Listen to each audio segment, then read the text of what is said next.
Sveiki, sveiki. Čia podcastas Dialogas ir čia kaip visada kalbasi du psichologai Vitalijus. Ir Gediminas, sveiki visi. Ir šiandien vėl tas kartas, kai kalbamės ne vieni ir turim su savimi svečią, bet prieš pradedant pokalbį su svečiu, tai norim padėkoti visiems žmonėm, kurie remia mūsų podcastą, kurie prisideda prie jo gyvavimo ir galit prisidėti ir jūs, jeigu norit. Contribui platformoje, Contribui Dialogas ir jūs labai prisidedat ir prie to, kad kalbintume svečius.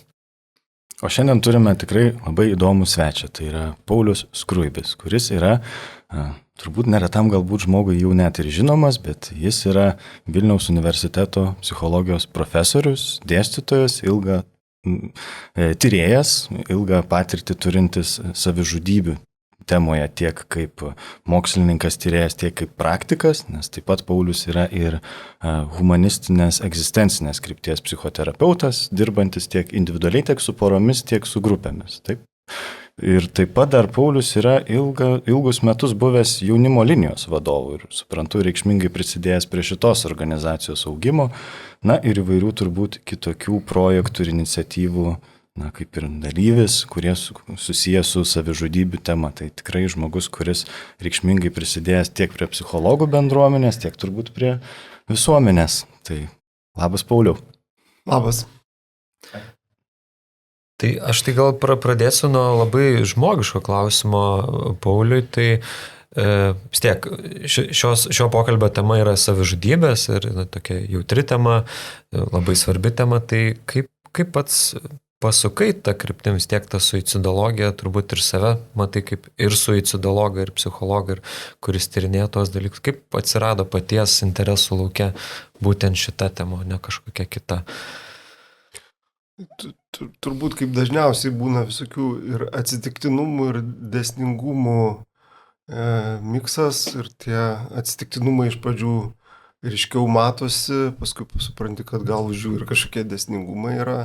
Bet šiaip tai istorijos pradžia tai yra tokia, kad aš kai buvau paauglys, 15 metų, aš tikrai buvau toksai depresuotas, prislėgtas, nelaimingas. Ir aš vienu metu skambinau į jaunimo liniją ir ten turėjau tokį pokalbį, kuris iš tikrųjų tai buvo labai geras pokalbis, labai įdomu, nes tai buvo beveik prieš 30 metų, bet aš ganėtinai tiksliai prisimenu, ką aš sakiau, ką man atsakė, kaip jisai vyko, kas labai keista yra, nes kartais neprisimeni, kas prieš savaitę buvo, bet prieš beveik 30 metų įvykusi pokalbį aš taip prisimenu labai ryškiai. Ir tiesą sakant, po to dar buvo antras pokalbis, kuris kadangi man padėjo, aš po kelių dienų skambinau vėl ir antras tai buvo blogas, aš taip jaučiu, kad ten manęs kažkaip neišgirdo, kažkokią lentynėlę padėjo ir taip ganėtinai abejingai su manim kalbėjo ir tas labai jautėsi, bet tai gerai, kad ta pirma patirtis buvo tokia ir aš tada vėliau pats pradėjau savanoriauti jaunimo linijoje, jau ten truputį vėliau. Ir kai pradėjau savanoriauti jaunimo linijoje, tai ta savižudybių tema ten ir atsirado dėl to, kad ir žmonės skambindavo su mintim apie savižudybę ir ten mokymuose tam dėmesys buvo skirtas. Ir tada, kai jau įstojau į psichologiją studijuoti, tai profesorė Gailienė, ta savižudybių tema galima buvo pas ją darbus rašyti ir man taip kažkaip atrodė natūraliai įdomu, kad aš ten jaunimo linijoje iš praktinės pusės, tai kodėlgi gal net ir pasiūlė, man atrodo, vienam tokiam ir tarptautiniam projektą dalyvauti ir aš taip įsitraukiau į tą temą ir toliau jau ten viskas pradėjo vystytis, vis daugiau visko gilinės domiesi. Tai kažkokio čia labai sąmoningo rinkimosi, svarstymo, kad aš čia tą renkuosi, aš taip nepasakyčiau, kad jis buvo, jisai daugiau išsiviniojo per visus tos įvykius. O paskui aš aišku, galvojau, kad įdomu, kad mano gal toksai pirmas susidūrimas su savižudybės tema buvo namuose, nes mano mama gana sunkiai sirgo tokiom bjauriom lygom, ten artritas, psoriazė ir panašiai. Ir jinai iš tikrųjų kartais, ką aš paskui tik tais tai pradėjau galvoti, jinai sakydavo, kad viskas, išgersiu vaistų ir aš paskui supratau, kad mane tai tas turbūt gazdindavo tokie pasakymai. Tai aš jau paskui pradėjau galvoti, gal ten paskui tie atsitiktinumai jie tokie, turėjo ir priešistorę, kad aš namie su ta tema kažkaip, jinai nenusižudė, bet kažkokia tokia priešistorė buvo, gal jinai irgi mane kažkokiu būdu nuvedė į tą temą. Daug tokio labai asmeninio prisilietimo prie tos temos per paties patirtį, ne tik iš knygų, kaip sakė. Ne, tai prasidėjo, tai visiškai ne iš knygų, prasidėjo nuo kažkokių tokių dalykų, paskui jau ten knygos ir visa kita. Ir kartu man iškart norisi atkreipti dėmesį, kad visa tai vyksta Lietuvoje. Ir mūsų pokalbis Lietuvoje, ir tu gimęs Lietuvoje, turbūt ir gyvenantis Lietuvoje, ir Lietuva, ir savižudybės, tai yra toks dažnai kartu einantys žodžiai, turbūt ir žiniasklaido, ir neretas žmogus turbūt yra girdėjęs, kad mes čia visur, kur pirmaujam šituose rodikliuose savižudybių. Gal tu galėtum pakomentuoti plačiau, vis tiek toje srityje esi tikrai netrumpą laiką ir nemažai žinai ir pats reikšmingai prisidėjai prie tam tikrų projektų. Tai kokia situacija buvo ir kokia situacija yra šiandien Lietuva ir savižudybės ir rodikliai, kaip ten yra. Ar mes vis dar esam vieni labiausiai besižudančių, lyginant su kitom kultūrom, su kitom valstybėm, ar vis dėlto yra kažkokie reikšmingi pokyčiai, kaip čia yra? Čia tas momentas, kai gali, kaip nori, taip gali pasižiūrėti, ta prasme, jeigu nori pozityviai, o norisi pozityviai, tai iš tikrųjų yra labai per 20 metų įspūdingi pokyčiai įvykę, tai yra ten savižudybių skaičius sumažėjęs 2 kartus, kas šiaip yra daug, 2 kartus, ne ten kažkiek procentų, netruputį, o daugiau negu 2 kartus ir jisai toliau mažėja ir mažėja pandemijos metu ir turbūt pastaruosius 20 metų jisai ir mažėja, išskyrus ten ekonominės krizės metu buvo toksai padidėjimas laikinas. Tai čia labai dideli dalykai įvyko, bet jeigu nori negatyviau pasižiūrėti, tai tas daugiau negu 2 kartus sumažėjimas, jisai vis tiek reiškia, kad pas mus tų savižudybių yra daugiau, pavyzdžiui, negu daugelį Europos šalių. Ir taip, gal irgi, kad pajausti tą mastą, Europos Sąjungoje vidurkis yra apie 10 tūkstančių gyventojų. Tai Lietuvoje jis yra apie 20, jau šiek tiek mažiau negu 20 tūkstančių gyventojų. Tai dvigubai daugiau, bet prieš tos 20 metų buvo 45 tūkstančių. Tai toks visiškai kosminis skaičius. Ir turbūt natūralu, kad dažnam žmogui kyla klausimas, kodėl taip yra. Įdomu būtų iš tavęs išgirsti, turbūt tikrai priežasčių yra daug ir nėra taip paprasta ir moksliškai užčiuopti, kodėl būtent Lietuvoje, o gal ir yra jau daug reikšmingų atradimų. Iš savo patirties gal galėtum kažkaip pakomentuoti, kaip taip yra, kad pas mus tai yra tokie aukšti rodikliai vis dėlto. Aš gal pradėčiau nuo to, kad tas Lietuva, kad ta etiketė turi irgi yra šiek tiek ir tokio atsitiktinumo, gal netgi sakyčiau, dėl to, kad ta mūsų situacija, pavyzdžiui, nuo kokių Latvių ir Estų nebaisiai skiriasi. Tiesiog Lietuvoje tas rodiklis buvo didesnis, Latvijoje ir Estijoje jis irgi buvo labai didelis, bet Lietuvoje buvo didesnis ir ta tokia etiketė, kad mes esam pagal savižudybės šalis su didžiausiu rodikliu, jinai prilipo. Ir kita vertus, ten ir Latvijoje ir Estijoje gal jisai greičiau mažėjo, bet irgi tas mažėjimas vyko ten, tas mažėjimas vyksta ir čia. Ir tada ta etiketė, jinai irgi nėra tokia nekaltas dalykas, nes aš prisimenu irgi iš jaunimo linijos laikų vieną tokį pokalbį labai strigo, kur žmogus paskambino ir sako, čia yra ta liūdna statistika ir aš įsivaizduoju, kad aš ją ir papildysiu. Ir man įstrigo tas, kad kažkaip aš suprantu, kad tada žmogų ta žinia, kad Lietuvoje savižudybių skaičius yra didelis, jinai ne tik teoriškai veikia, bet jisai išgyvena savo kažkokią gyvenimo dramą ir tai, kad mes esam tokia šalis, jį dar labiau slegiančiai ir nevilti keliančiai veikia ir galbūt dar labiau į tai stumia. Tai, bet grįžtant prie tavo klausimo, žodžiu, šitam regionui, bent jau Lietuvai, Latvijai, Estijai, tikrai tas savižudybių skaičius būdingas didesnis ir labai įdomu, kad nuo tos statistikos rinkimo pradžios, kas yra prieš antrą pasaulinį karą, buvo absoliučiai kita situacija. Mes turėjom vieną mažiausių savižudybių rodiklių. Ir dėl to man visi kalbėjimai apie ten Lietuvos charakterį savižudišką, ar ten kažkokį, nežinau, Pilėnų, ten kokį, ta prasme, tai nieko panašaus. Mes turėjom mažą savižudybių skaičių, kuris visose tose trijose šalyse, Lietuvoje, Latvijoje ir Estijoje, jisai pradėjo didėti sovietų okupacijos metu ir jisai ten didėjo nuosekliai iki pat pabaigos. Tai viena vertus, kai apie tai sakau, žinau, kad kažkam nepatinka, sakau, ir vėl mes čia kaltinam sovietmetį visais dalykais, bet kita vertus, aš negaliu ignoruoti tos statistikos, tu atsisėdi, pasiemi tą kreivę ir tu matai, iki tada buvo mažai, nuo tada pradeda ta kreivė augti. Tai kodėl tai pradėjo augti būtent tuo metu ir visą laiką tuo metu augo.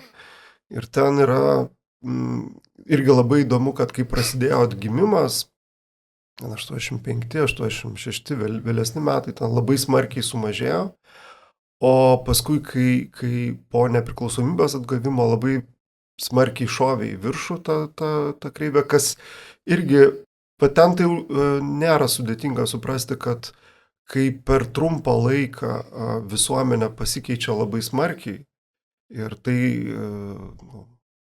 vis tiek tie pasikeitimai kažkam atvėrė galimybės, bet kažkam užvėrė galimybės. Ta prasme, kažkas galbūt ten buvo pripratęs dirbti kažkokio, nežinau, gamyklo įstaigo ir panašiai ir staiga viskas, tu ten to darbo netekai kažkokio pragyvenimo šaltinio, plus atsirado ten nerimo, kaip aš čia iš vis išlaikysiu šeimą ir taip toliau, ir tada tas savižudybių rodiklis iki 2000 metų didėjo, o kai viskas stabilizavosi, kai mes ten tapom ES, NATO nariai ir panašiai, pradėjo mažėti. Tai, ir aišku, ten daugiau dalykų vyko ir nenoriu nuvertinti ir visų prevencinių iniciatyvų ir panašiai, ir ten galų gale, vėlgi, didžiulis skirtumas, ten prieš 20 metų kalbėti savižudybių tema buvo didelis dalykas. Jeigu žmogus apie kažkokią patirtį viešai savo pasakytų ar panašiai, dabar jis toks nebėra didelis dalykas ir tas labai matosi, kaip nuostatos pasikeitė. Bet bendrai paėmus, tai, žodžiu, savižudybių skaičius labai susijęs su visuomenės būsena. Tai tiesą sakant, nors mes kaip psichologai kalbam apie individą daugiausia, apie žmogų, apie tai, ką jis išgyvena, bet jeigu nori suprasti, kodėl ten Lietuvoje daug savižudybių, tai čia ne apie individą, čia tiesą sakant labiau apie sociologiją, apie socialinius dalykus, negu apie individus. O tai akivaizdu, kad ta valstybės sistemos įtaka yra didžiulė, nes net ne ekonominiai, tie visokie politiniai dalykai represiniai, nes juk tarpukariu turbūt ekonomiškai prašiau vidutinis lietuvis gyveno negu dabar ir vis tiek žudosi. Tai aš kažkaip galvoju, gal čia bus labai didelis šuolis, bet aš dar pagalvoju truputį apie tą sovietmetį, tokia vis tiek ir ateizmo politika buvo degiama, tai kiek, pavyzdžiui, dvasingumas įtakos turi, nes tarpukario lietuvis įsivaizduojami tokį labai katalikišką, tokio krikščioniškoj aplinkoje augantį, daug tokio ateizmo buvo diegiama sovietmečio, ar galim priskirti irgi kažkokį dvasingumo praradimą, nežinau, visuomenės mastu, kad irgi prisideda prie savižudybių kažkokio išaugimo. Ten nėra gal taip vienareikšmiška, nes iš tikrųjų yra ir visokių tyrimų atliekama, kur bandoma paskaičiuoti ten koreliacijas tarp religingumo ir savižudybių, bet jos nėra vienareikšmiškos. Ta prasme, kad gal ir galima kalbėti apie religingumą kaip tokį apsauginį veiksnį, bet jis tikrai taip ne vienareikšmiškai ir ne 100% veikiantis yra. Tai vienas iš. Jo, vienas iš ir tada labai priklauso ten koks. Pavyzdžiui, ten atranda skirtumų tarp katalikiškų šalių, protestantiškų šalių, ten, ten toks,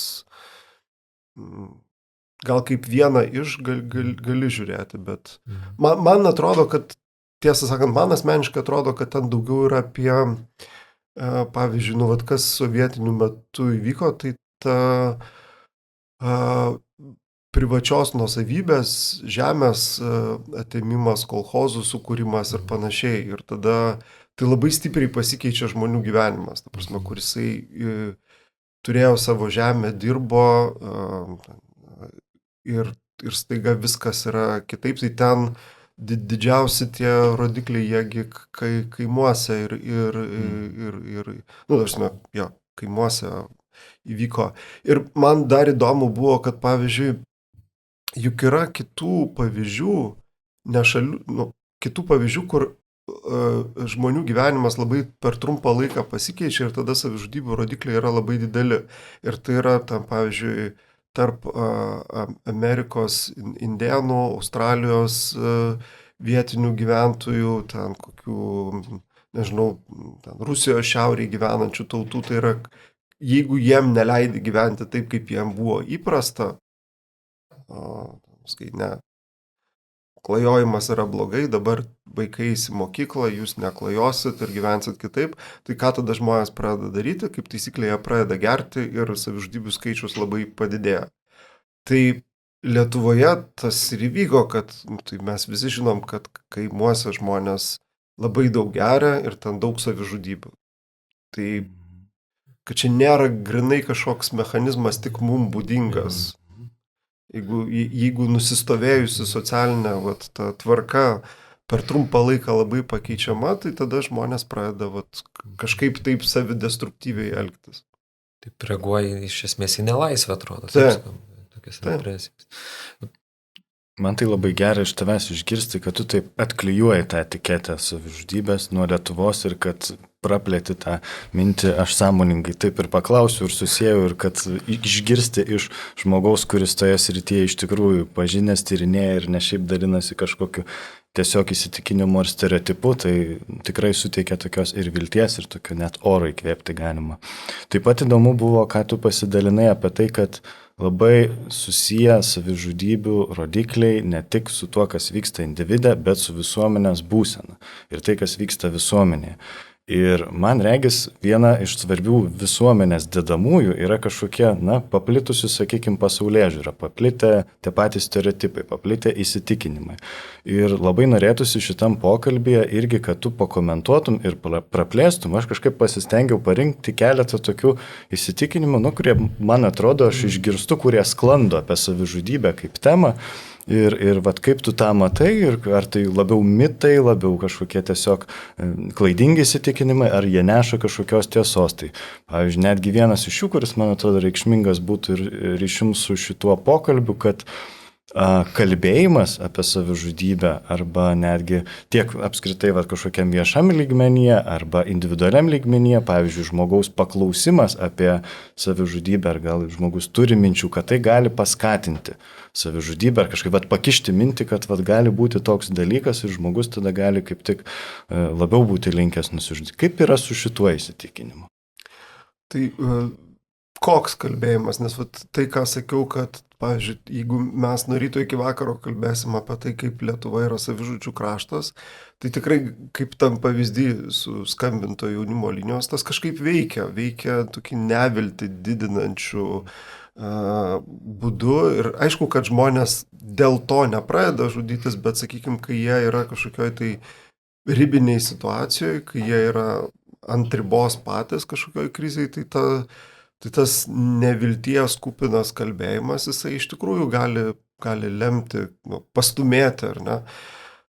Bet tik tai tiek, nes vėlgi labai lengva patikrinti, sovietiniais metais apie savižudybę nebuvo galima kalbėti. Ta statistika, kuri buvo renkama, jinai buvo neprieinama, jinai buvo slapta, bet jinai buvo renkama ir jinai buvo labai didelė. Tai ta prasme, sakytum, nekalbėjo ir nesižudė. Ne, nekalbėjo ir žudėsi. Tai tą gali patikrinti. Tai čia, žodžiu, tikrai nėra taip, kad negali kalbėti, bet tas svarbu kaip. O tokiam irgi individualiam lygmenį su žmogum kalbant, tai jo, čia yra labai tokia dažna baime tiesiai paklausti žmogaus apie savižudybę. Ir jinai man suprantama galbūt daugiausiai iš to, kad jeigu tu paklausi apie savižudybę, tai tu gausi atsakymą.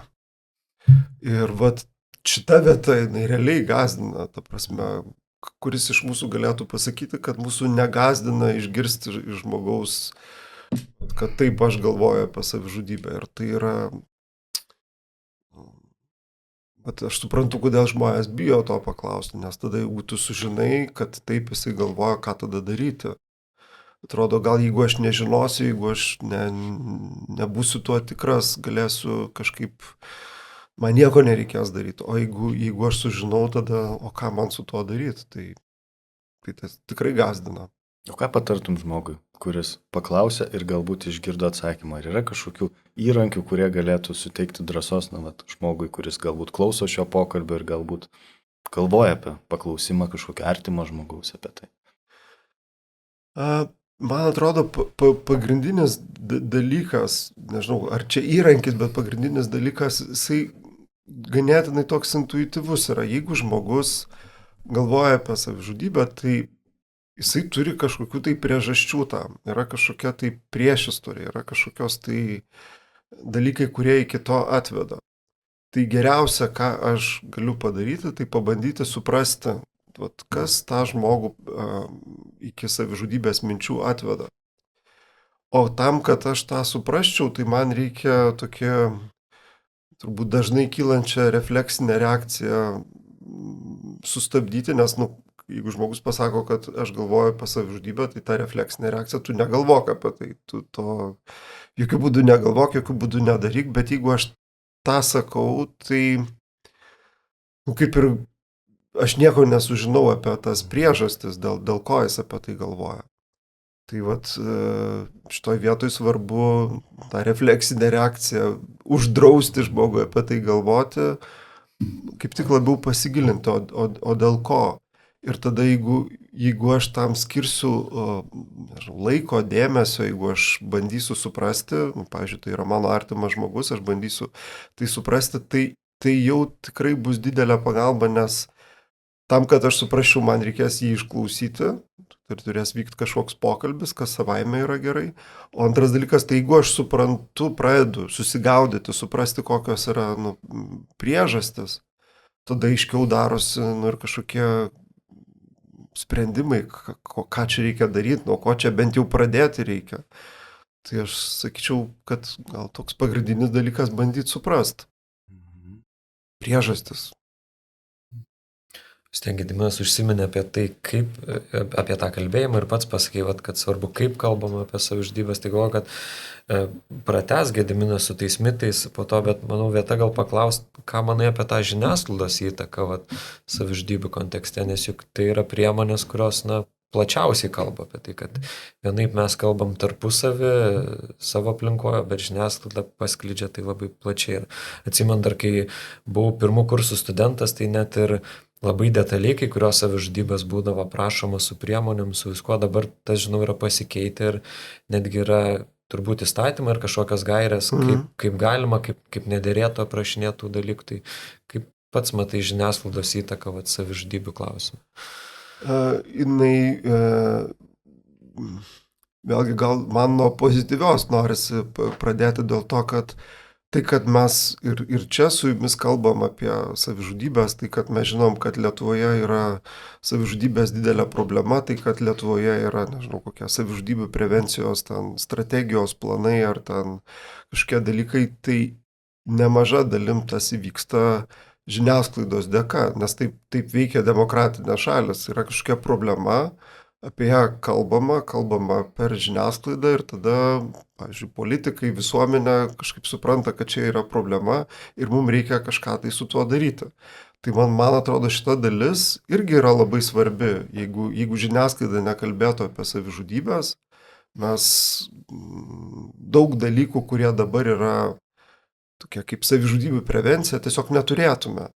Nes nieks nesimtų to daryti. O kita pusė yra, tai yra čia daugybė tyrimų įvairiose šalyse padaryta ir taip, kad į kokią paskaitą čia neužneštų, tai tik tai kelis dalykus pasakysiu, kad yra labai aiškiai nustatyta, kad ypač žymių žmonių savižudybės jos turi didelį poveikį, tą tokį, kad žmonės gali po žymaus žmogaus savižudybių tiesiog padaugėja savižudybių bendrai. Ir tada bandyti atsakyti klausimą, kaip tai atsitinka, ir tada yra tam tikri dalykai, ar ne, jeigu yra būdas savižudybės aprašomas, jeigu ten ta savižudybė pateikiama kaip tokia suprantama ir vos ne vienintelė išeitis toj situacijoje, gal netgi kažkokia tai romantizuojama arba heroizuojama, tai veikia kitus žmonės, vėlgi, veikia labai labai nedidelę dalį, ten 99% žmonių tas poveikis yra ganėtinai minimalus, kaip perskaičiau, gal sukrėtė, gal šokiravo, bet ir tiek. Bet tiem žmonėm, kurie patys yra ant ribos, tada tas poveikis yra žymiai didesnis. Ir dėl to iš ten atsiranda įvairios tos rekomendacijos, tai jos iš tikrųjų Lietuvoje ir įstatymų įtvirtintos. Ir jų tikrai žymiai labiau laikomasi dabar, negu buvo laikomasi tam prieš 20-30 metų. Ir dar, kas man įdomu, tai paskutiniu metu, aš čia praeitais metais buvau suicidologiniai konferencijoje, tai tam buvo, man labai patiko tokia nauja tyrinėjimų kryptis, kur buvo žiūrima į tai, ne tik į detalės, kaip žiniasklaida ten, ar yra savižudybės būdas aprašytas ar nėra, ar ten, kaip tos savižudybės priežastys įvardinamos. Bet bendrai, o koks to pranešimo ar laidos, ar nežinau, ar klipo, ar kažkokia bendra žinia, ar jinai didina neviltį, ar jinai didina viltį. Ir ten netgi ir konkrečiais pavyzdžiais buvo parodyta, kad galbūt pavyzdžiui, ten klipe yra kokių nors nelabai teisingai dalykų, ten, pavyzdžiui, savižudybės būdas parodytas. Bet jeigu pati to klipo žinia yra tokia viltį skatinanti, tai tas poveikis bus pozityvus, o ne neigiamas. Ir ten konkretus pavyzdžiai, kaip ten, pavyzdžiui, savižudybių sumažėja, bet ten padaugėja skambučių į pagalbos linijas po ten konkretaus muzikanto klipo, kuris buvo rodomas tokių prevencinių tikslų ir nors ten buvo neteisingų dalykų tame klipe, bet bendrai pati žinia yra skatinanti kreiptis pagalbos, didinanti viltį ir tada tai veikia teigiamai.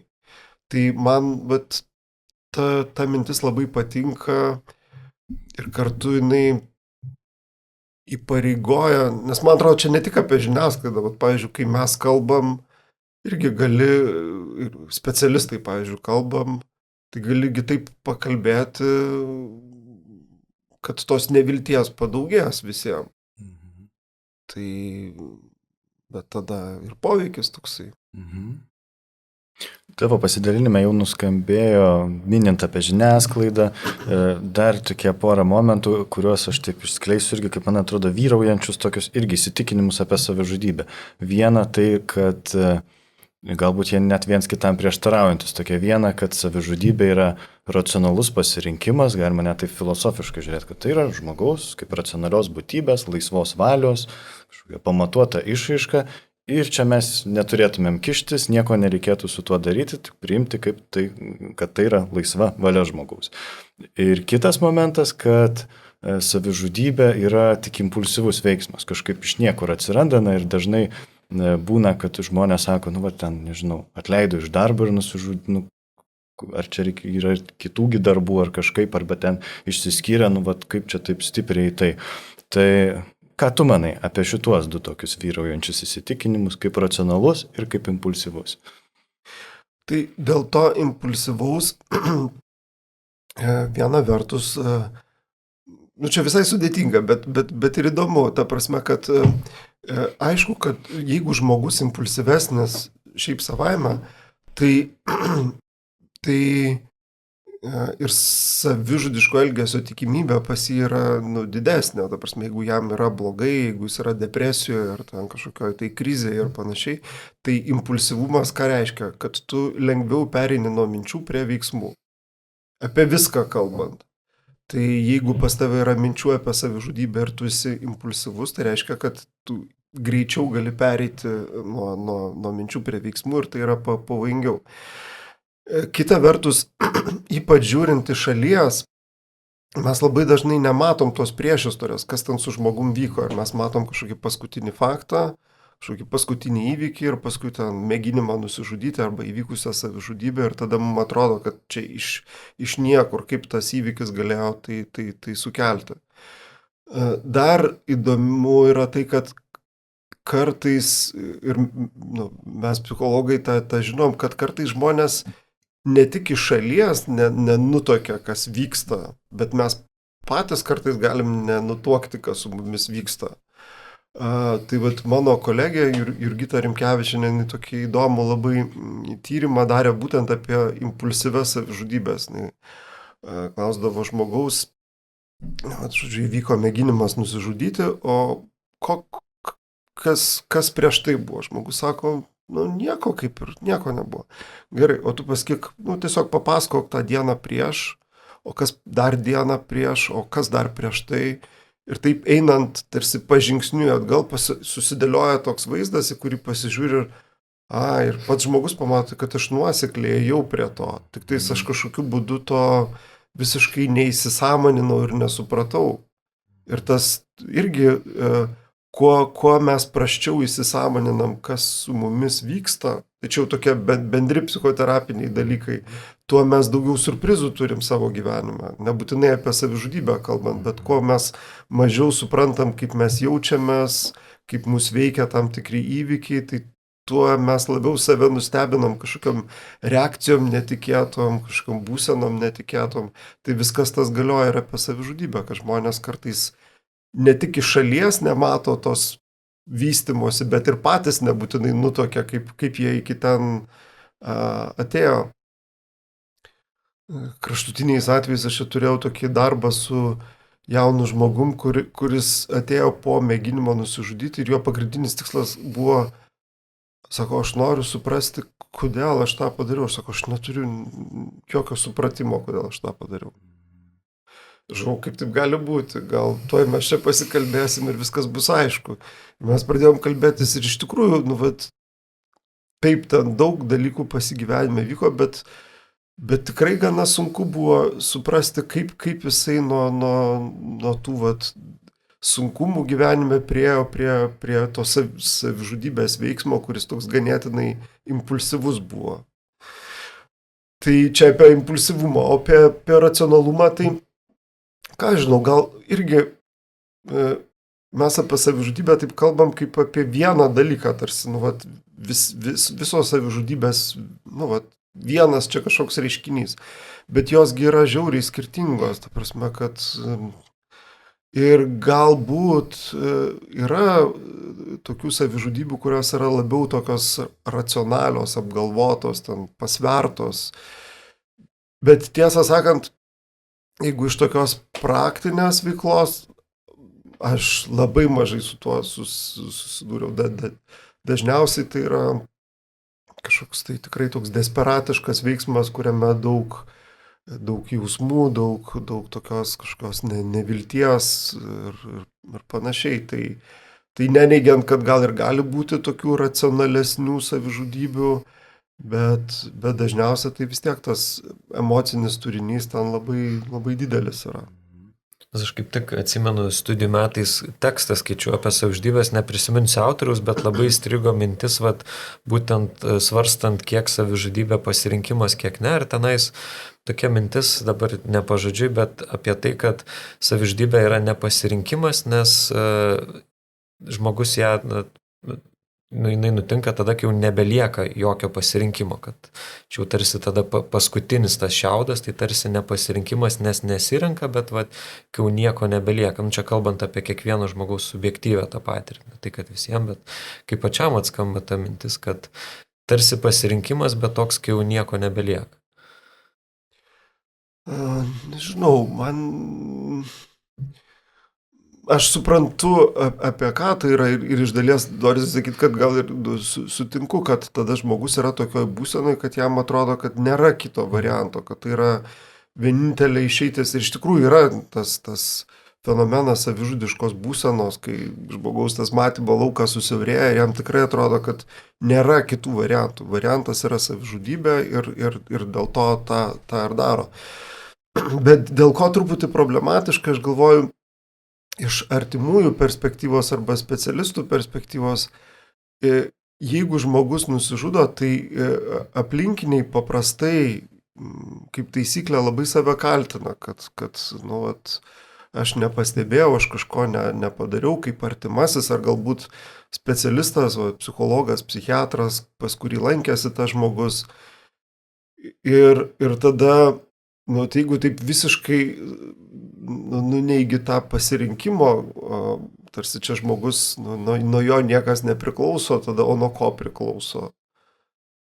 Vis tiek, kad ir tas susiaurėjimas yra panašiai, bet nuo žmogaus kažkokių pasirinkimų priklauso, ar jisai gyvas, ar jisai negyvas. Vis tiek tai jisai priima tą sprendimą, nors galbūt tokioj labai ypatingoj būsenoj, kai tų variantų sumažėja iki minimumo, kai emocinė būsena tokia, kai tu jauti, kad galbūt nėra kito varianto. Bet vis tiek tai yra, mano supratimu, to žmogaus žingsnis, sprendimas, pasirinkimas.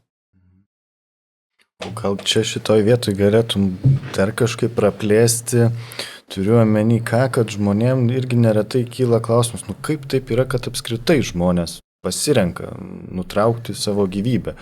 Gal galėtum šiek tiek praplėsti apie tą subjektyvę patirtį, kokios dažniausiai būna tos vidinės patirtis, kaip žmonės jaučiasi, kurie jau ateina iki to mėginimo, sakykime, arba bent jau yra aktyvūs ketinimai kažkokie žudytis. Ką dažniausiai žmonės išgyvena, masto, kaip jie mato.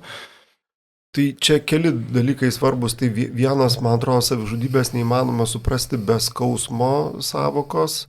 Skausmo ne fizinio, bet to kančios tokios psichologinės. Ir būtent skausmas čia yra dėl to, kad tai nėra apie vieną kažkokį jausmą, tai yra apie kažkokį tai jausmų, mišinį, ten jiem ir liūdna, ir pikta, ir gal, gėda, ir ten gal kaltė, ar ten dar kažkokie jausmai. Ir mes turbūt visi kažkokį tai gyvenimo patirtį galim prisiminti, kur buvo taip blogai, kad tai praktiškai vos ne fiziškai jaučiasi, kaip čia spaudžia, krūtiniai kažkoks toks sunkus jausmas, kur tikrai tą gali apibūdinti kaip skausmą. Tai skausmas yra būtent tai, kas atveda iki tos patirties, kuris atrodo, kad nėra kito varianto. Aš noriu bet ką daryti, kad tik tai man neskaudėtų. Ir tada ten tikrai to racionalumo labai nedaug. Aš bandau bet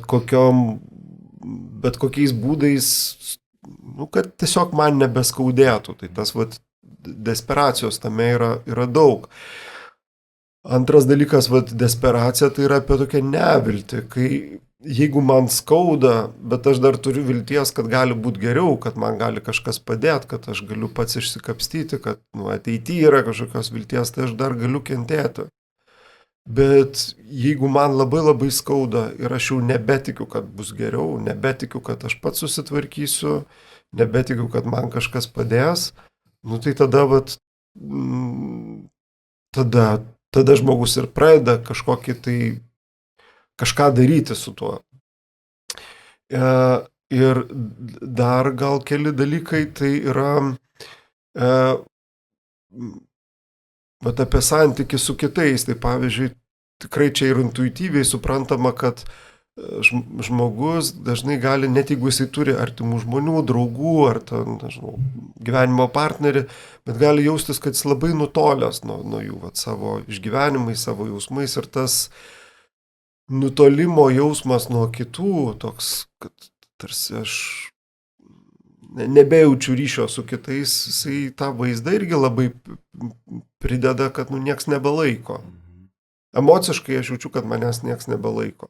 Nors sakau, galbūt ten iš šalies pažiūrėjus yra žmonės, kuriem rūpi viskas, bet jausmas yra toks. Turbūt net būna, kad jaučiasi našta kitiems. Va, tai čia tas antras dalykas, kad jaučiasi našta, tai čia dar turbūt toks sunkesnis patyrimas, nes tada žmogus pradeda jausti, kad ne tai, kad neturiu ryšio ir manęs nebelaiko, bet galbūt kitiem ir būtų geriau, jeigu manęs nebebūtų.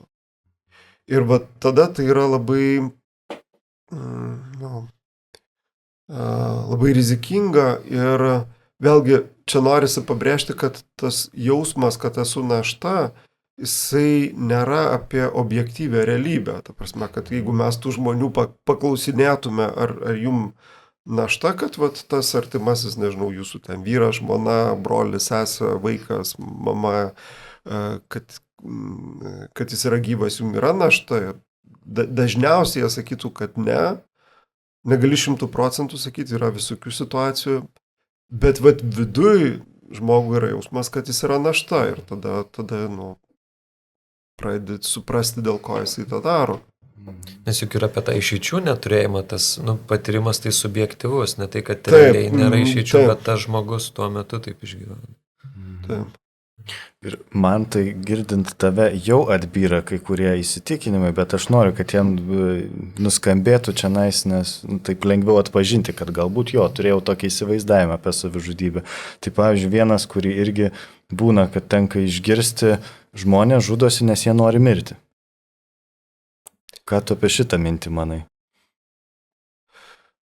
Kaip ir taip, jie nori mirti, bet jiem nori, dažniausiai vėlgi jie nori mirti ne dėl to, kad ta mirtis kažkokia šiaip labai patraukli ir geresnė negu gyvenimas atrodo, bet jie nori mirti, nes tai yra būdas nebejausti skausmo, nebebūti našta, nebesikankinti. Tai dėl to norisi mirti. Kančią nutraukti nori. Taip, ir tiesą sakant, tada čia yra ir atsakymas tame, kad iš esmės, ką aš kaip psichologas galiu padaryti, tai aš galiu padėti žmogui rasti būdų sumažinti kančią. Ir čia yra, ir mes kaip psichologai, ar mūsų kolegos, kiti pagalbos specialistai tikrai turim daug įvairių būdų, kaip mes galim padėti sumažinti kančią. Ir tada, jeigu jinai sumažėja, tada ir to skausmo sumažėja, ir tos nevilties sumažėja, ir to jausmo, kad esi našta sumažėja, ir tada savižudybė tiesiog atpuola kaip variantas. Problema yra ta, kad tam žmogui nevilty labai labai sudėtinga patikėti, kad įmanoma kažką padaryti. Ir antra problema, kad tai nebūtinai įvyksta greitai, ta prasme, tai užtrunka ir geresniais atvejais, kai žmogus yra krizėje, kartais tai gal ten vieno kito mėnesio užtrunka, kad padėti jam iš tos krizės išeiti. Bet ypač tie žmonės, kurie su mintim apie savižudybę susiduria ilgą laiką, metais, ir jie ten turi kokį, pavyzdžiui, asmenybės ypatumų, arba, sakytume, tą tokią diagnostinę kalbą asmenybės sutrikimą, kur tai nėra situacinė problema, bet jie laikas nuo laiko susiduria su didžiuliais sunkumais ir mintim apie savižudybę, tai tada jiem ypač sunku patikėti, kad kažkas gali padėti, nes ta pagalba jau jinai užtrunka ten ne vienerius metus ir ten reikia gal surasti tą specialistą ar tuos specialistus ar tuos būdus ir tada labai lengva tai nevilčiai pasiduoti, kad nieks man čia nepadės. Ir man regis iš to, ką tu sakai, jau beveik savaime suprantama, irgi vienas iš gajų tokių galbūt vis mažiau gajų, bet įsitikinimo apie savižudybę, kad jeigu žmogus nusprendė nusižudyti, tai jau nieko mes čia negalim padaryti, nes tai jau yra jo pasirinkimas, bet atrodo beveik savaime išplaukia iš to, ką tu sakai, kad labai verta ir reikėtų užsimti savižudybių prevenciją, jeigu nebūtų verta, kad tikrai yra galimybių sustabdyti ir kad man svarbu kažkaip labai, kad pamini tą ir apie žmogaus motyvą nutraukti kančią, sumažinti skausmą ir kad tai yra labai nevilties būsena, o ne tame, kad iš tiesų mirtis kažkokia patraukli prekė ar patraukli būsena. Tai... Aš jeigu labai trumpai tą klausimą, ar nori mirti, aš kažkaip prisiminiau, ką profesorė Gailienė per krizių psichologijos paskaitas roja, gal ir pats simatęs tą dokumentiką, kur ima interviu žmonių, kurie šoko nuo Auksinių vartų tilto, ir kad jau per tą laiką, jau, kai krito dar buvo biški laiko, tai jie suprato, kad jie nenorėjo jau mirti, nes paprastai savižudybė vyksta, tai nespėjai pagalvoti, čia iš tų retų atvejų, kur kelios sekundės, tai tas irgi tikrai susijimas, kad tai buvo apie kančią, bet ne apie tą norėjimą mirti, tikrai man kažkaip labai galinga ta dokumentika pasirodė. Taip. Ja.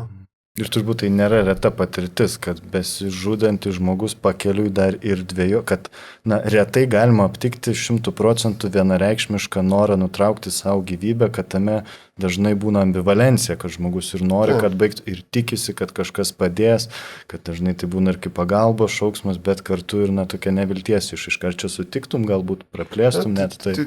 Tikrai taip yra ir čia toks...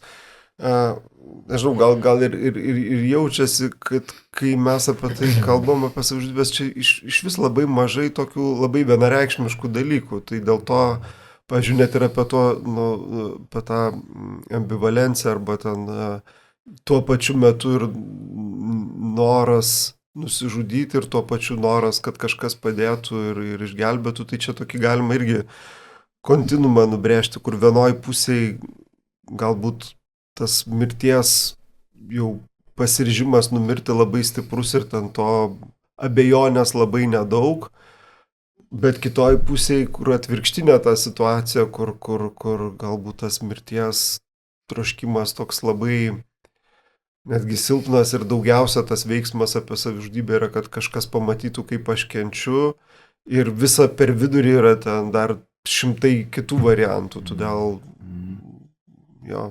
Tas tikrai taip ne vienareikšmiška yra. Man labai patinka, kaip tu kalbi žmogiškai per žmogaus patirtis.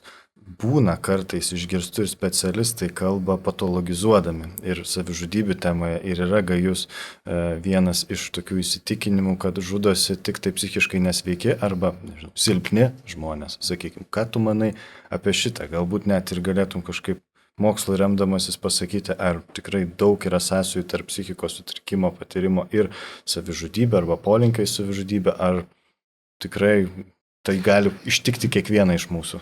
Tai, žiūrėk, čia mes galim nuo tokio apskritai pradėti, o kas yra psichikos sutrikimas? Ir pavyzdžiui, man čia iš paskutinių metų vienas iš įspūdingiausių tokių tyrimų, kuris Naujojoje Zelandijoje yra atliktas, kur longitudinis tyrimas, kur žmonės nuo gimimo stebėjo iki jiems sukako ten 40 metų. Ir ten didelė imtis, virš 1000 žmonių, ir kas kelis metus, kas 5 metus buvo daromi jų toks labai detalus ištyrimas standartizuotom tam procedūrom, įvertinti, ar yra psichikos sutrikimų ar ne, remiantis diagnostiniais oficialiais kriterijais. Ir pasirodo, kad iki kol jiems sukako 40 metų, kažkuriam gyvenimo etape, ar jiem kai buvo 5, ar kai 10, ar 15, ar kai 20, 85% žmonių turėjo diagnozuojamą psichikos sutrikimą, vienokį ar kitokį. Kažkuriuo tai tašku. Tai ką tai reiškia? Tai reiškia, kad tai taip, tai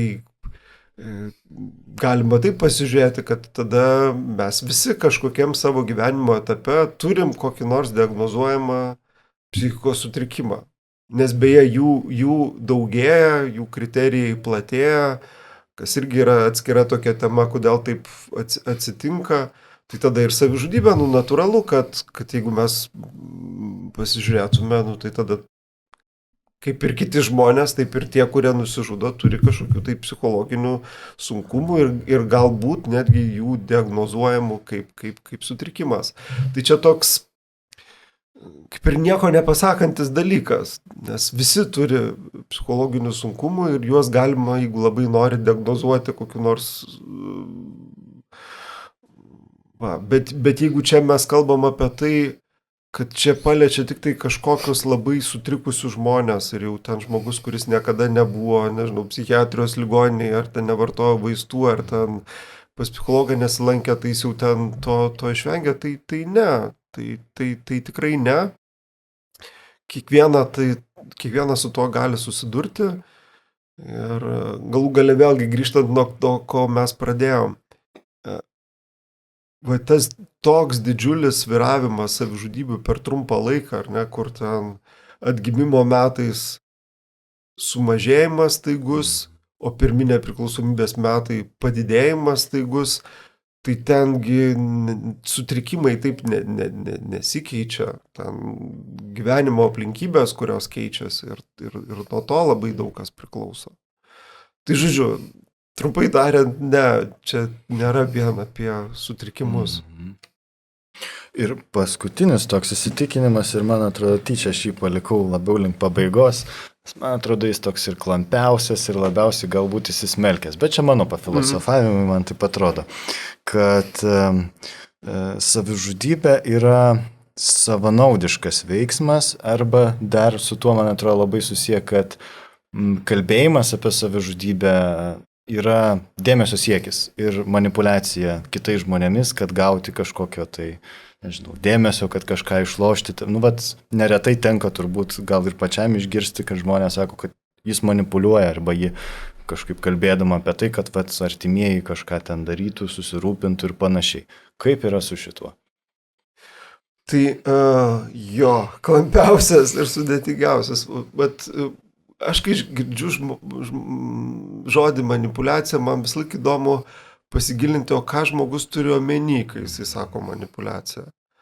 Nes iš esmės mes jaučiam, kad mumis manipuliuoja, tai mes tą jaučiam. Reiškia, tai yra apie mano jausmus. Aš kažkaip jaučiuosi, jaučiuosi, kad man baisu, jaučiuosi, kad aš jaučiu kažkokią kaltę ir galbūt iš kaltės tada tą darau.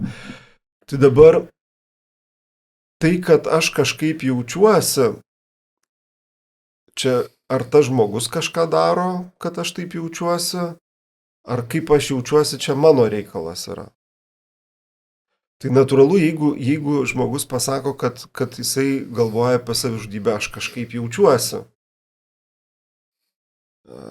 Bet, vėlgi, kur čia, ar čia jisai kažką tokio padaro, kad aš jaučiuosi, ar tiesiog aš išgirdęs kažkaip jaučiuosi, išsigastų, ar ten, nežinau, dar kažkaip. Tai aš čia taip noriu tą manipuliaciją truputį dekonstruoti. Tai aišku, jeigu aš išsigastų, tai aš pradedu kažką tai daryti, arba nebūtinai išsigastų, man parūpsta ir aš pradedu kažką daryti. Bet tai nereiškia, kad mane žmogus privertė tą daryti. Tiesiog aš išgirdau, kas su juo vyksta ir aš pradėjau kažką daryti. Dabar kita dalis yra, kad gali būti, kad žmogus, pavyzdžiui, pastebėjo, kad kai jisai pradeda kalbėti apie savižudybę ar po to, kai jisai mėgina nusižudyti, kažkas pasikeičia. Ir pasikeičia į gerą pusę, pavyzdžiui, šeimoje, nežinau, jį rimčiau pradeda traktuoti. Ar jį atleidžia nuo tam tikrų kažkokių pareigų, jam lūkesčiai sumažėja ar panašiai. Tai visi mes taip pat darom, kad mes susidūrė, kad kažkoks mūsų elgesys mums atneša teigiamų pasiekmių, mes labiau linkę esam jį kartoti.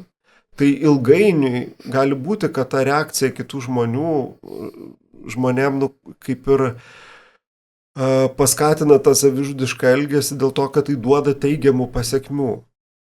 Tai taip yra, tai tada irgi tiem aplinkiniam verta galvoti, o ką mes tokio darom, gal patys nesuprasdami, kad mes tą, elgesį kaip ir pastiprinam.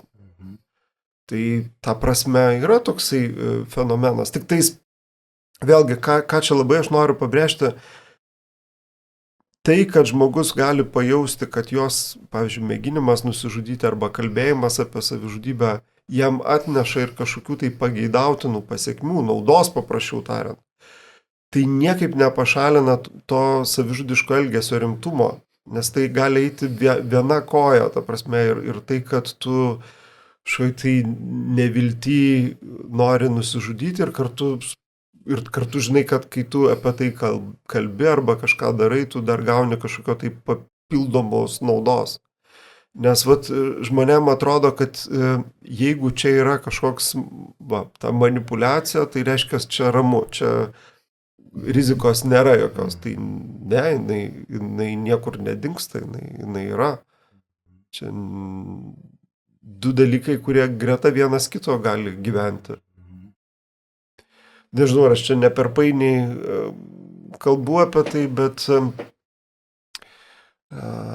aš taip į manipulaciją žiūriu.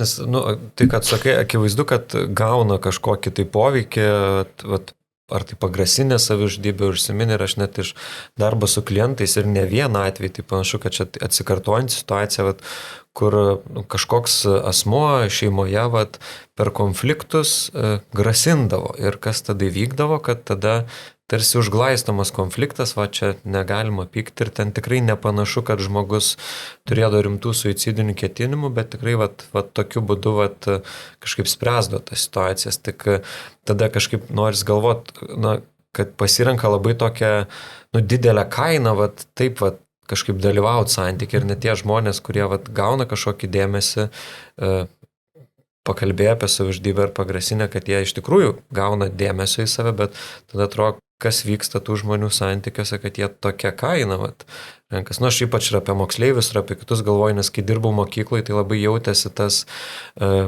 mitas tarp mokytojų, kad tai čia dėmesio nori. Bet aš nežinau, šitoj vietoj gal taip irgi per pavyzdžius, sakykime, vieną mūsų tyrimą, kur mes darėm Vilniaus universitete, mes tiesiog kalbėdom su žmonėm, kurių artimieji nusižudė, bandydami suprasti, kas jų gyvenime vyko iki tol. Pavyzdžiui, aš ten vieną tokį interviu prisimenu, kur žmogus sakė, mano mergina sakė, kad jeigu tu mane paliksi, aš nusižudysiu. Ir mes tuo metu skyrėmės ir jinai nusižudė. Ir čia ir yra man tas pavyzdys, kad tai nereiškia grasinimas, kad tai nereiškia, kad žmogus to nepadarys. Ta prasme, jisai gali tą padaryti. Tai vis tiek labai rimta jau. Taip, taip yra rimta. Ta prasme, tai nieko nepasako apie ketinimų rimtumą, tai kad jisai tuo gazdina. Tik tai pasako apie tai, kad tau yra labai didelis toks svoris. Tai ir pavyzdžiui, tai čia tikrai tas pavyzdys ne apie tai, kad tu turi, jeigu tave pagazdina, tau grasina, kad jeigu tu išsiskirsi, aš nusižudysiu, kad tu dabar turi nežinau, jokių būdų to nedaryti. Tai kaip tik tu nieko nedarydamas paskatinsi tą savižudišką elgesį, nes tu dar pridedi ir papildomą naudą. Tai yra, kad jeigu aš kalbėsiu apie savižudybę ir ten tada, nežinau, mano partneris toliau bus su manim santykiuose, nors ir kankindamasis, tai nėra išeitis. Tai mano supratimu, pavyzdžiui, toj konkrečioje situacijoje santykiai negali laikytis ant tokio grasinimo, ant tokio spaudimo ar panašiai, jie neturi ateities. Bet ir aš labai palaikyčiau žmogų, kuris nori, nepaisant to grasinimo, išsiskirti ir pasirinkti, kas jam atrodo teisinga, bet tai niekaip nesumažina tos grėsmės, kuri yra. Ir galbūt tas žmogus, kuris skiriasi, jisai nieko negali padėti dėl savo ypatingos būsenos, bet galbūt kartais, tiesiog, nežinau, įtraukimas kitų artimųjų, kad žiūrėkit, su juo ten vyksta blogi dalykai, jis yra rimtoj situacijoje, čia aš tai turiu daryti tai, ką turiu daryti, čia yra mano pasirinkimas, bet žiūrėkit, mes jo negalim šiaip palikti, nes su juo kažkokie dalykai vyksta. Tai vat man tą labai norisi atskirti, kad tai, kad žmogus, net jeigu jisai grasina, gazina ar panašiai, šantažuoja, tai niekaip nenuima tų ketinimų rimtumo.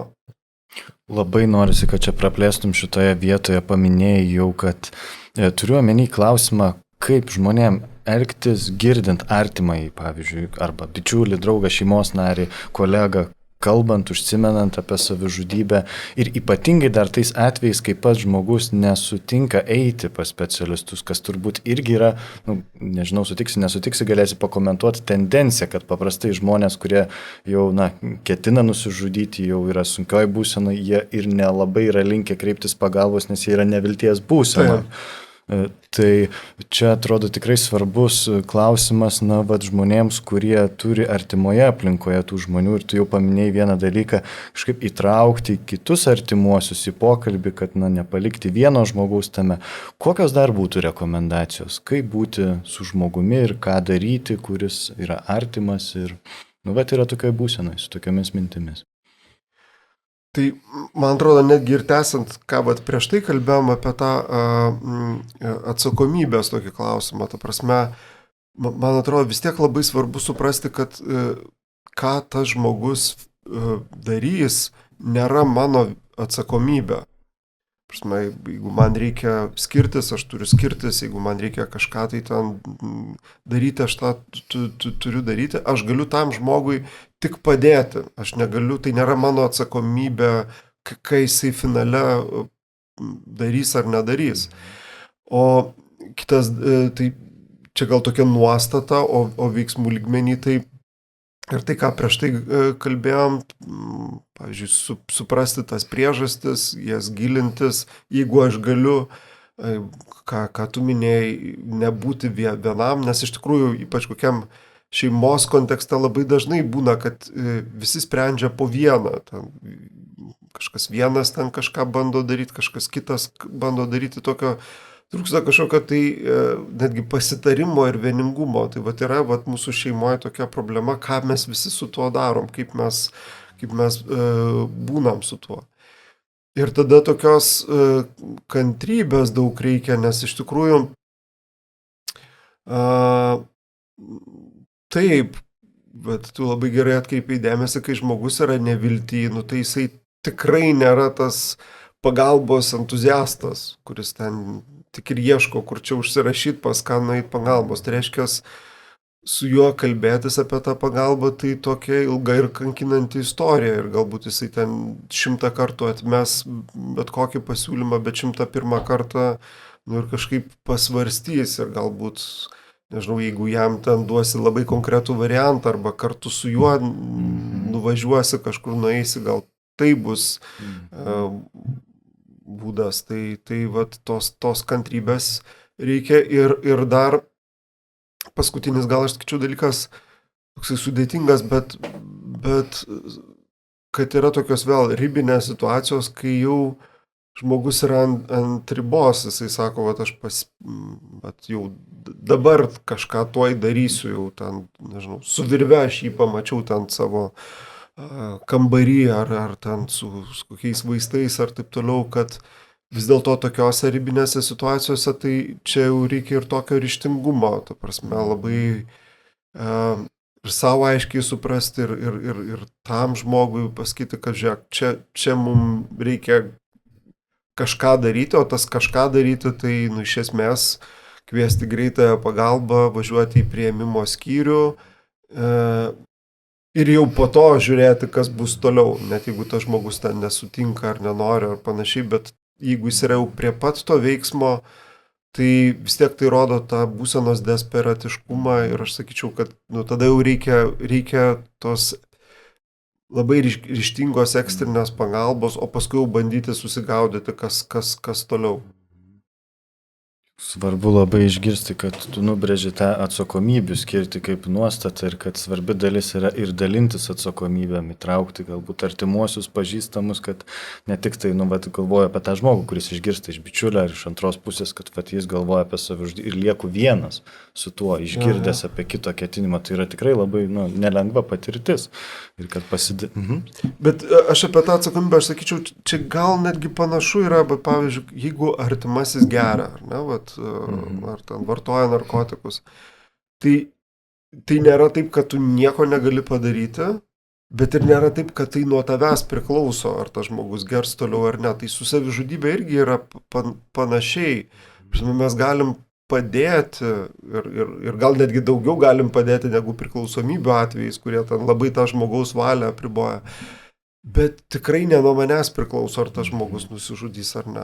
Ir va tą irgi labai svarbu suprasti, nes, nežinau, aš tiesą sakant nelabai tikiu tokiom rožiniam vizijom, kad savižudybių apskritai gali nebūti. Nors tokių iniciatyvų yra, tokio siekimo, kad tas zero suicide, kad nebūtų savižudybių, bet jų visą laiką buvo visais laikais ir jų mano supratimu ir bus ir tai nėra apie tokią neviltį, kad nieko negalima padaryti, gali labai daug ką padaryti ir kaip specialistas, ir kaip šalis gali daug padaryti, ir artimasis gali padaryti, bet svarbu suvokti, kad tai ne nuo manęs priklauso, aš galiu padėti, bet ne nuo manęs priklauso, kas bus su tuo žmogumi.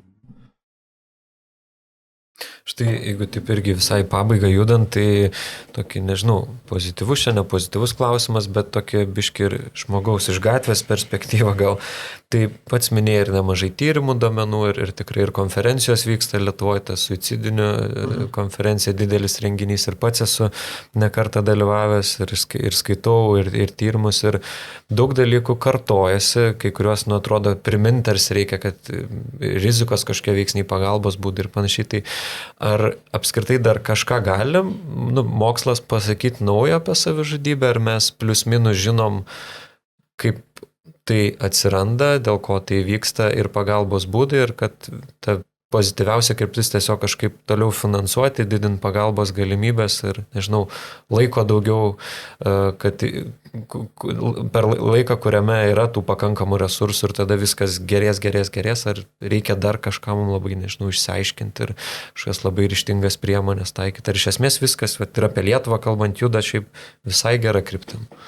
Aš tai sakyčiau, kad yra daugybė dalykų, ką reikia išsiaiškinti ir tai, kad daug tyrimų daroma, tai labai daug tų tyrimų daroma apie tą patį, apie, pavyzdžiui, ten rizikos veiksnius. Ir mes galim nustatyti ten iš naujo įvairius rizikos veiksnius, bet tai nei labai padeda suprasti tą mechanizmą, kas su žmogum vyksta. Tai yra visokie rizikos veiksniai, jie žinomi, daugybė tyrimų nustatyti. Bet pats tas mechanizmas, kas su žmogum vyksta viduje, ką mes čia irgi pabandėm truputį paliesti, jisai nėra toks jau visiškai aiškus, jo labiau, kad tos savižudybės yra skirtingos. Ir apie tos pagalbos būdus irgi nėra taip viskas akivaizdu ir aišku. Pavyzdžiui, ir apie kokią pagalbą mes kalbam, ar mes kalbam apie pagalbą, kaip konkrečiam žmogui padėti, kuris galvoja apie savižudybę. Tai čia viena istorija ir gal mes kaip psichologai labiausiai tai susikoncentruojam, bet pavyzdžiui, o kas visuomeniai labiausiai veikia, tai kai kurie dalykai jie stebina, sakykime, toj konferencijoje, kuriais praeitais metais dalyvau, ten toks amerikietis sociologas pranešimą skaitė, jie žiūrėjo Jungtinėse valstijose iš prevencinių programų, savižudybių prevencijos rytį, kas didžiausią poveikį turėjo. Tiesioginės išmokos pinigais. Didžiausią poveikį savižudybių skaičiui turėjo. Pozityvų, ta prasme, kad sumažėjo. Taip, jeigu žmonėm duodi pinigų, jie mažiau žudosi. Tai kažkas mūsų klausydamas sakytų, o tai labą dieną, jūs čia nustebinom. Tai aišku, kad taip, bet kita vertus mes galim galvoti galbūt apie sudėtingus kažkokius dalykus ten ir panašiai, bet pasirodo yra taip. Tai nereiškia, kad vien tik tai veikia, bet to irgi negali atmesti.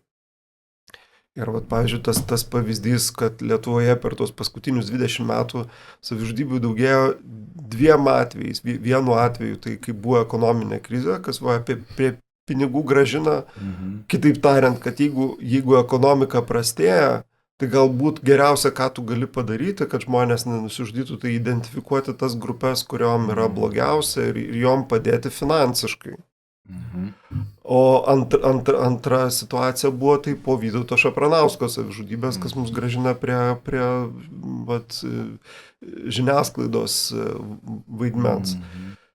Tai aš sakyčiau, kad čia dar yra tikrai daugybė dalykų, ką išsiaiškinti, ką suprasti ir tie tyrimai turėtų būti ir sudėtingesni, negu dabar atliekami ir taip toliau. Ir patį paskutinį klausimą norisi tau užduoti. Pradėjom nuo asmeniško klausimo, norisi asmeniškų ir užbaigti. Ilgus metus esi šitoje srityje ir tema tikrai nelengva. Yra svorio tame. Man įdomu, kokių įžvalgų, minčių, nebejoju, kad jų yra daug, bet savo kaip žmogus apie gyvenimą, mirtį, viltį, neviltį, ką tave svarbaus išmokė buvimas šitoje temoje, toks gilus ir ilgametis? Tai man 2 gal dalykai ateina į galą. Visų pirma, dėl to aš ne vienus metus esu vedęs nusižudžiusių artimųjų paramos grupės ir man tai tokia labai brangi patirtis ir sunki, nes ten žmonės, kurie ateina tas grupės, išgyveno tikrai didžiulę tragediją, traumą, tikrai netekti savo artimo dėl savižudybės yra labai baisi patirtis. Ir tas tikrai tose grupėse labai daug skausmo.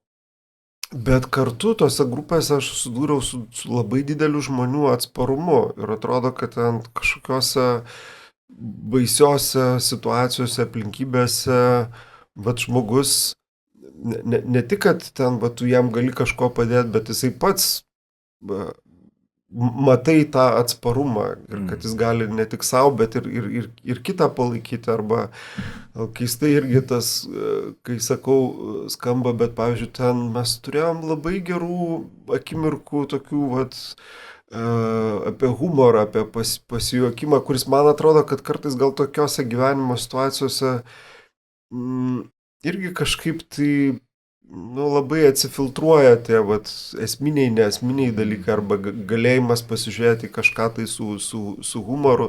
Tai man ta patirtis tokia labai brangi ir tokia įkvepianti apie tą atsparumą.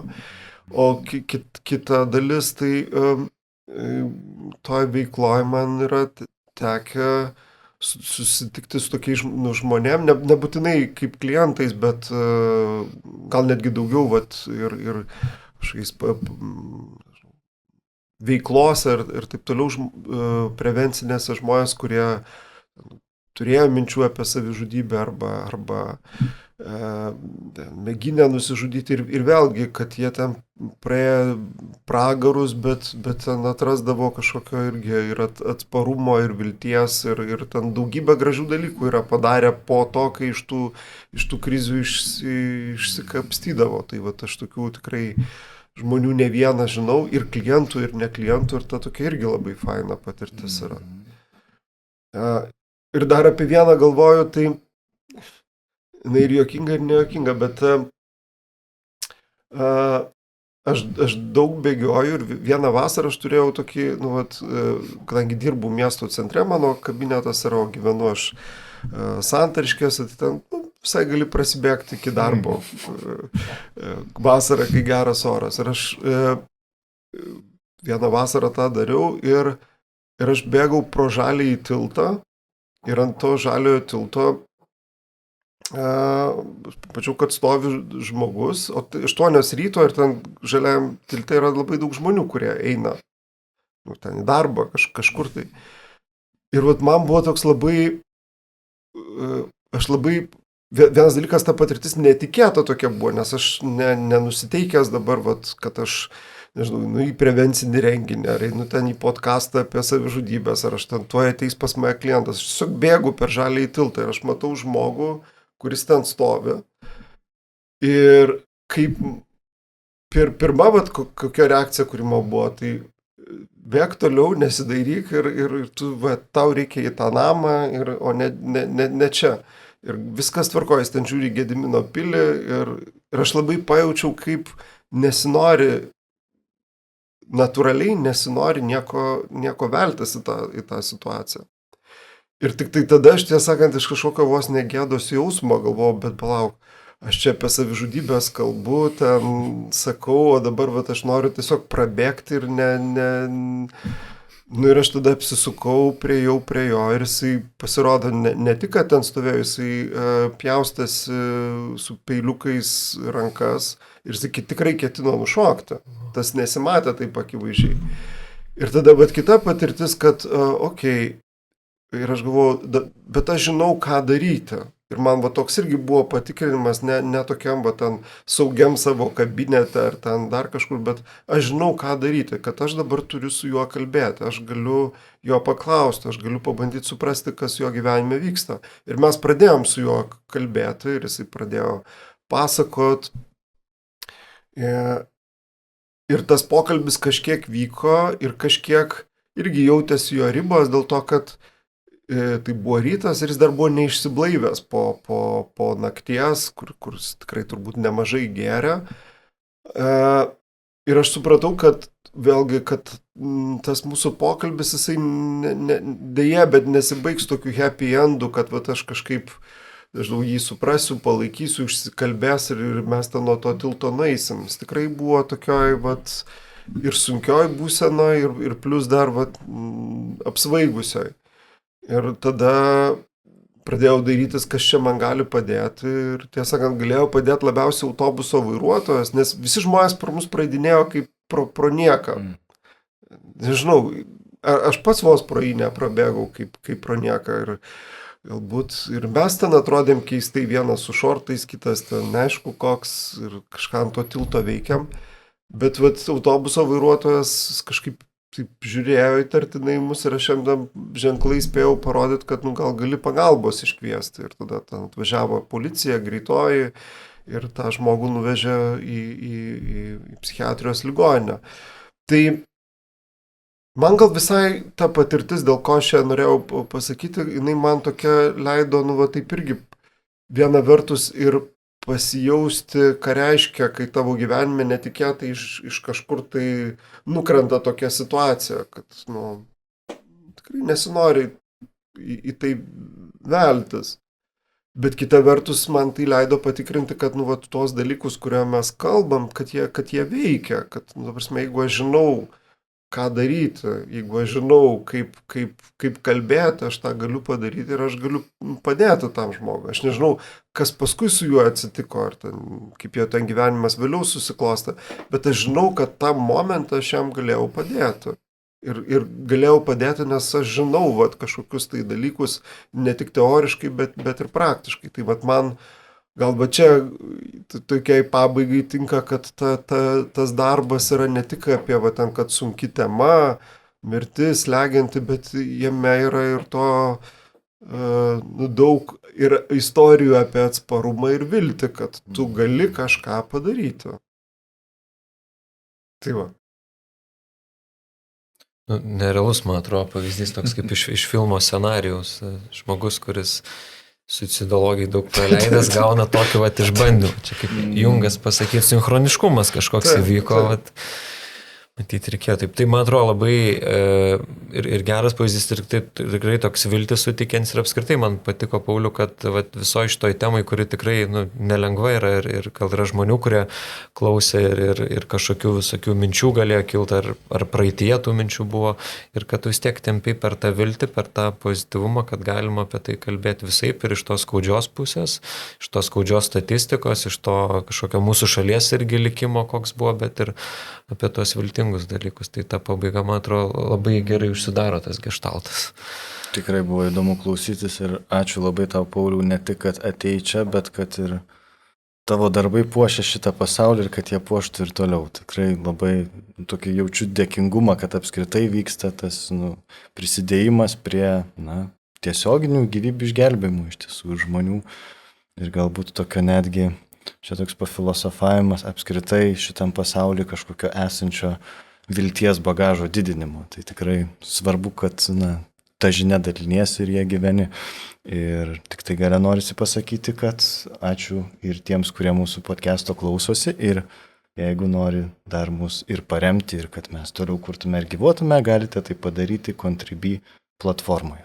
Ir iki kitų susigirdėjimų. Iki kitų. Ačiū Jums.